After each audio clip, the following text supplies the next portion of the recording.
कि बाभन के जाते हैं बानी बेकार, आपो सब जान नहीं परिचय हमार।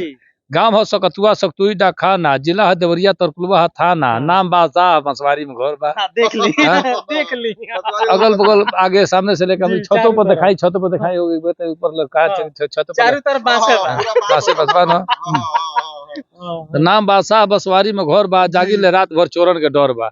अब बाटे पिछुआरे एगो पिल्ली सिकरिया, गटई पर उजर बा सब दे करिया। बाटे ओकर खानदान बाटे अब लोके जाए।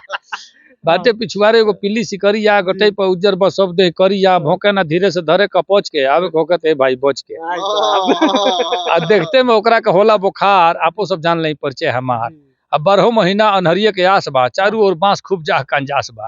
आ दिया दुआरे के तनिको बुता ला रहे, पूर्णिमा अमावसा बुझाला। पूर्णमासियों के दिन है जस के जाई त रास्ता लोके लना है, लोकी कहीं देखो छत्तो को हां बस ये जरा ब्लैक।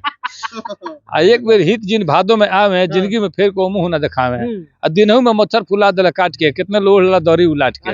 आ मोर मैदान खाती होला हरानी, हेले के पड़ल जंगा भर पानी। अब वही ले भइल ना एकर सुधार, आपो सब जान नहीं परिचय हमार।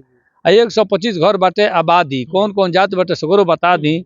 34 घर बाभन, राजपूत 22, हरिजन के घर बाटे 26-28, 15 घर चनऊ, 4 घर तेली, चुन्नी के सार बने शंभू भुटेली,